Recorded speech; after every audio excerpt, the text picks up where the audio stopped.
అద్భుతమైనటువంటి ఫలితాలను ఇస్తుంది. గురుగారు, అలాగే శ్వాసకు సంబంధించి శ్వాస బాగా అవ్వాలి అంటే ఎటువంటి యోగాసనాలు వేయాలంటారు?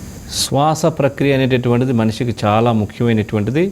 ఇందులో కొన్ని ప్రత్యేకమైనటువంటి సూర్య నమస్కారాల భంగిమలు అనేటటువంటిది శ్వాసతో అనుసంధానం చేసినట్లయితే ఊపిరితిత్తుల యొక్క సామర్థ్యం బాగా పెరుగుతూ ఉంటుంది.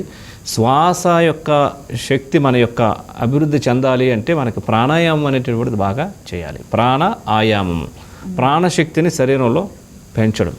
మన శరీరంలో ఉన్న ప్రాణశక్తిని ఒక క్రమమైన పద్ధతిలో నడిపిస్తూ మీరు కొన్ని ప్రత్యేకమైన ముద్రలు చేయనప్పుడు ఈ శ్వాస ప్రక్రియ ఒక క్రమమైన పద్ధతిలో మనం నడిపించాలి. పూరక, కుంభక, రేచక, శూన్యక, ఇలా కొన్ని ప్రాణాయామ పద్ధతులు ఉంటాయి. ఆ పద్ధతులను పాటిస్తూ చేసినట్లయితే కనుక ఊపిరితిత్తుల యొక్క సామర్థ్యం పెరుగుతుంది. అంతేకాదు బ్లడ్ సర్క్యులేషన్ అనేటువంటిది బాగా జరిగి బ్రెయిన్కి ఆక్సిజన్ ఎక్కువగా అందించడం జరుగుతూ ఉంటుంది.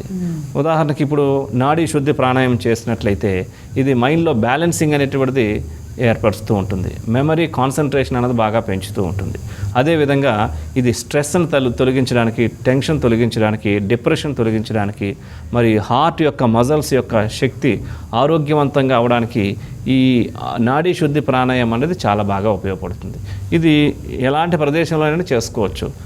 ఆఫీసులో కూర్చొని చేసుకోవచ్చు. ఈ మధ్యకాలంలో చాలామందికి ఈ స్ట్రెస్ లెవెల్స్ ఎక్కువ పెరుగుతున్నాయి. సాఫ్ట్వేర్ వాళ్ళు ఎక్కువ కంప్యూటర్స్ ముందు ఉండి వర్క్ చేయడం ద్వారా ఒక ఫ్యూ మినిట్స్ చక్కగా అలాగే కుర్చీలో కూర్చొని ఎడమ చేతిని చాలా రిలాక్స్గా ఉంచుకొని ఈ ముద్రని ప్రాణాయామ ముద్రలో ఉంచి కుడి చేతిని చక్కగా కుడి చేతి యొక్క బటన్ వేలుతో కుడిముక్కును మూసివేసి ఎడముక్కు ద్వారా శ్వాసను తీసుకొని ఉంగరపు వేలుతో ఎడముక్కును మూసివేసి ఆ శ్వాసని కుడిముక్కు ద్వారా విడిచిపెట్టి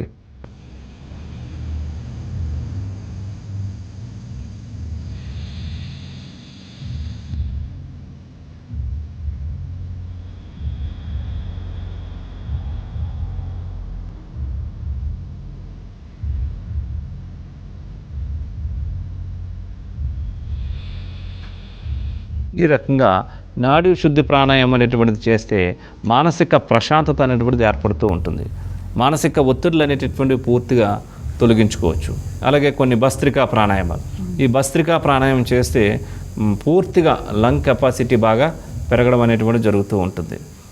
అదేవిధంగా ఇంకా కొన్ని ఆసనాలు కూడా ఉన్నాయి. మరి మత్స్యాసనం, అదేవిధంగా మరి ఉష్ట్రాసనం, అదేవిధంగా వీరభద్రాసనం, అర్ధచక్రాసనం, ఇవన్నీ కూడా చేయడం ద్వారా ఏమవుతుందంటే ఛాతి బాగా వ్యాకోచించి ఊపిరితిత్తుల యొక్క సామర్థ్యం అనేటువంటి పెరుగుతూ ఉంటుంది.